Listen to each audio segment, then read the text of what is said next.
దేశమంతా ఎన్నికలు ఒక ఎత్తైతే ఆంధ్రప్రదేశ్ శాసనసభ ఎన్నికలు మరో ఎత్తుగా సాగుతున్నాయి.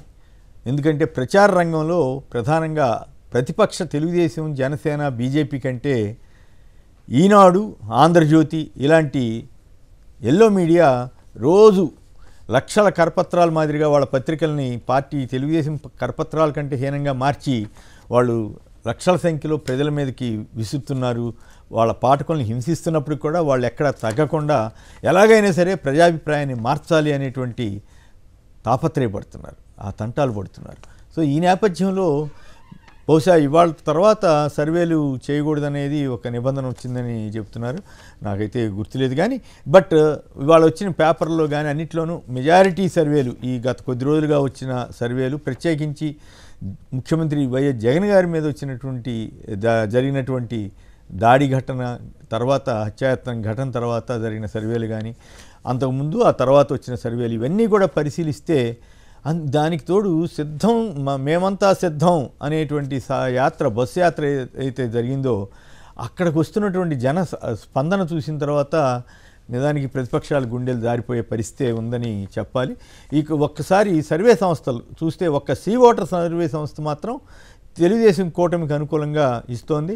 చివరికి అయితే ఆ కూటమికి వస్తుందన్న సర్వేని కూడా ఇప్పుడు పాపం తెలుగుదేశం పత్రికలు కూడా నమ్ముతున్నట్లేవు. కిందటిసారి ఒకసారి పెద్ద ఎత్తున ఇచ్చినాయి కానీ ఇప్పుడు మాత్రం చిన్న ముక్కిచ్చి ఫస్ట్ పేజ్లో మిగతా ఏదో లోపల దూసేశారు. అంటే వాళ్ళకు కూడా సిగ్గుపడుతున్నారు అనమాట, ఈ సర్వే నమ్మటానికి తగ్గట్టుగా లేదు అని. సో అది పక్కన పెడితే ఇక చూడండి, సర్వే సంస్థ డక్కన్ 24/7 అనేటువంటి ఒక సంస్థ వైఎస్ఆర్ కాంగ్రెస్ పార్టీకి 135 నుంచి 140 సీట్లు వస్తాయని, అంటే 51% ఓట్ల షేర్ తోటి వస్తాయని. అవి దాదాపు అన్ని సర్వేలు కూడా 49.8 లేదా 49 ఆ పైన 54 వరకు కూడా 54% రావటం అంటే 5 ఏళ్ల పాలన తర్వాత ఆ రకమైనటువంటి సర్వేల్లో ఆ ఫలితాలు రావటమే గొప్ప. అసలు అది ఆశ్చర్యం కలిగించే విషయం అనమాట. నాకు తెలిసి ఇప్పుడు కేంద్రంలో కానీ ఇతరత్ర కానీ అన్ని ప్రభుత్వాలు వచ్చినాయి కదా, దేనికి కూడా 30-40% ఓట్లు వస్తే గొప్ప విషయం.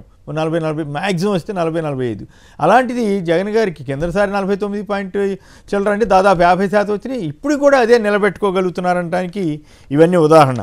డక్కన్ 24/7 అనేటువంటి సంస్థ చేసిన సర్వే ప్రకారం 135 నుంచి 140 స్థానాలు వైఎస్ఆర్ కాంగ్రెస్ పార్టీకి. అలాగే అంటే న్యూ ఎరేనా ఇండియా ఎలక్షన్స్ అనేటువంటి సంస్థ 127 స్థానాలు ఇస్తే, టైమ్స్ నౌ, ఈటీజీ, అలాగే జీ న్యూస్, మ్యాట్రిజ్ ఈ 2 సంస్థలు కూడా 133 స్థానాల వరకు ఇస్తాయని, వైసీపీకి వస్తాయని తేల్చాయి. అంటే మిగతావి లెక్క వేసుకుంటే టీడీపీకి వచ్చేసరికి 35 నుంచి 40, 48, 42, 19 నుంచి 25 అని, 55 నుంచి 60 అని, 52 నుంచి 53 అని ఇట్లా వివిధ సంస్థలు ఇచ్చాయి. అందువల్ల ఇక దాని గురించి తగ్గించి వైసీపీకి వచ్చే స్థానాలు మాత్రమే నేను చదువుతున్నాను. అట్లాగే భారత్ పొలిటికల్ సర్వే అయితే ఆశ్చర్యం, అసలు ఎంత వచ్చిందండి, 150 నుంచి 156 వచ్చాయని చెప్తున్నారు.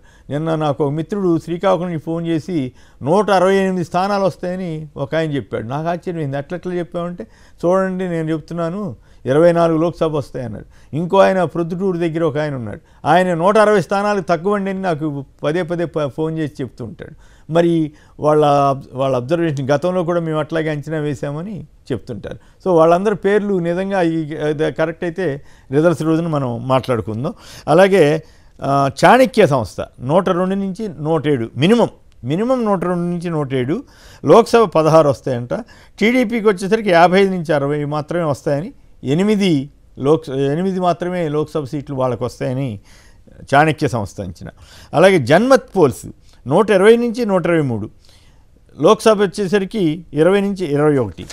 ఇక రేణుకా పోతినేని అనే జర్నలిస్ట్ ఒక ఆసక్తికరమైన విశ్లేషణ చేశారు. ఆవిడేంటంటే మొత్తం రాష్ట్ర వ్యాప్తంగా అన్ని నియోజకవర్గాల్లో ఉన్న వివిధ పత్రికల రిపోర్టర్లతోటి, ఇంక్లూడింగ్ ఈ తెలుగుదేశానికి మద్దతు ఇచ్చే పత్రికల వాళ్ళతో కూడా మాట్లాడి ఆమె ఒక విశ్లేషణకి అంచనాకు వచ్చారు. దాని ప్రకారం వైఎస్ఆర్ కాంగ్రెస్ పార్టీకి 134 చోట్ల మెజార్టీ రాబోతోందని, గెలవబోతోందని, 52% ఓటు షేర్ ఉండేటట్లుందని ఆవిడ అంచనా వేశారు. అదే బీజేపీ, టీడీపీ, జనసేన కూటమికి 41% మాత్రమే వచ్చి 41 సీట్లు మాత్రమే వచ్చి 45% దగ్గర ఆగిపోతుందని ఆమె అంచనా వేశారు. ఆత్మసాక్షి గ్రూప్ వాళ్ళు చెప్తున్న దాని ప్రకారం వైఎస్ఆర్ కాంగ్రెస్కి మినిమంలో మినిమం 97 నుంచి 118 సీట్లు వస్తాయి.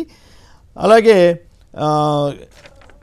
48.75% ఓట్లు వస్తాయని, కూటమికి వచ్చేసరికి 54 నుంచి 62 సీట్లు మాత్రమే వస్తాయని, 46.5% ఓట్లు వస్తాయని వాళ్ళు చెప్తున్నారు.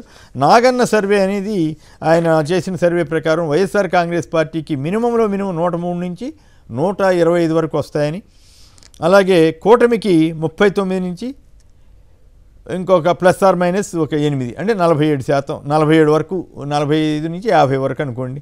సో వీళ్ళు ఎవరు చెప్పినా కూడా 45 నుంచి 50%, 49-50% ఓట్లు, మెజారిటీ ఓట్లు వైఎస్ఆర్ కాంగ్రెస్కి వస్తాయని, ఆ తర్వాత స్థానంలోనే కూటమి ఉంటుందనేది చాలా స్పష్టంగా చెబుతున్నారు. ఇప్పుడు నేను చెప్పిన ఏంటండి, 1, 2, 3, 4, 5, 6, 7, 8, 9, 10 సర్వే సంస్థలేమో వైఎస్ఆర్ కాంగ్రెస్ పార్టీకి అనుకూలంగా ఉంటే, ఒక సంస్థ సీ ఓటర్ సంస్థ మాత్రం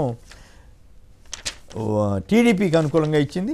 కోర్స్ మరి వాళ్ళ ప్రాతిపదిక అవి చూస్తే అంత స్టాండర్డ్గా కనిపించలేదు. ఎందుకంటే సీ ఓటర్ సంస్థ అంతకుముందు తెలంగాణ, ఛత్తీస్గఢ్, అలాగే మధ్యప్రదేశ్ ఇటువంటి చోట్ల ఇచ్చిన సర్వేలన్నీ తప్పడం, దాంతో వాళ్ళ విశ్వసనీయత మీద కొంత అనుమానం ఉంది. అయితే వీళ్ళల్లో ఈ చేసిన వాళ్ళల్లో కూడా ఈ అంకెల్లో తేడా రావచ్చు, కానీ మొత్తం మీద ప్రజాస్పందన, జగన్ గారి సభలు, అక్కడికి ప్రత్యేకించి వివిధ వర్గాల వారు, పేద వర్గాలు వీళ్ళందరూ వస్తున్న తీరు ఖచ్చితంగా జగన్ గారి గెలుపు ఖాయమని అర్థమవుతా ఉంది. నా వరకు మీరు అడగొచ్చు, మీరేమనుకుంటున్నారంటే, ఖచ్చితంగా నేనైతే వైఎస్ఆర్ కాంగ్రెస్ పార్టీ గవర్నమెంటు, జగన్ గారి ముఖ్యమంత్రి మళ్ళీ అవ్వాలని కోరుకుంటున్నాను. దానికి కారణాలు కూడా చెప్పగలను. 2 ఖచ్చితంగా వస్తుందని నేను నమ్ముతున్నాను. ఏ కారణాలు అంటారా, అభివృద్ధి లేదని పచ్చి అబద్ధాలు ప్రచారం చేస్తున్నారు. కానీ జగన్ గారు వచ్చిన తర్వాతే ఉద్దానం కిడ్నీ బాధితుల కోసం పెద్ద వాటర్ స్కీము ఇవన్నీ వచ్చినాయి. అలాగే జగన్ గారు వచ్చిన తర్వాతే 4 పోర్టులు, నేను ఎప్పటి నుంచో అనుకుంటుంటాం పోర్టులు కట్టాలని. మరి చంద్రబాబు గారు ఎందుకు చేయలేకపోయారు?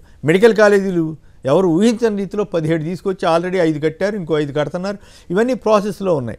పరిశ్రమలు, మీరు పంప్డ్ ఎనర్జీ స్టోరేజ్ ప్లాంట్స్, ఎలక్ట్రిసిటీది అనమాట, గ్రీన్ ఎనర్జీ కింద వస్తుంది. కొన్ని 1,00,000 కోట్ల రూపాయల పెట్టుబడుల కోసం, 1,00,000 మెగావాట్ల ప్రాజెక్టుల కోసం జగన్ గారు ప్లాన్ చేశారు. ఇప్పటికే కొన్ని వేల కోట్ల రూపాయల పెట్టుబడులు రావటం, అదానీ వంటి వాళ్ళు రావటం, అలాగే అదానీకి అక్కడ డేటా సెంటర్ రావటం, ఇన్ఫోసిస్ ఆల్రెడీ రావటం, డైకేన్ శ్రీ సిటీ, అద్భుతమైన శ్రీ సిటీ, దానికి తగ్గట్టుగా ఇంకొక 2-3 జరిగి ఉంటే బ్రహ్మాండంగా ఉండేది. కానీ దురదృష్టవశాత్తు ఆ రోజుల్లో సోనియా గాంధీ, చంద్రబాబు, రామోజీరావు వీళ్ళంతా కుమ్మక్కయ్యి వ్యాన్పిక్ అనే ఏరియా, రేపల్లె చీరాల ప్రాంతంలో అద్భుతమైన పారిశ్రామికవాడ వచ్చిండేది. అలాగే అనంతపురంలో లేపాక్షి దగ్గర వచ్చిండేది.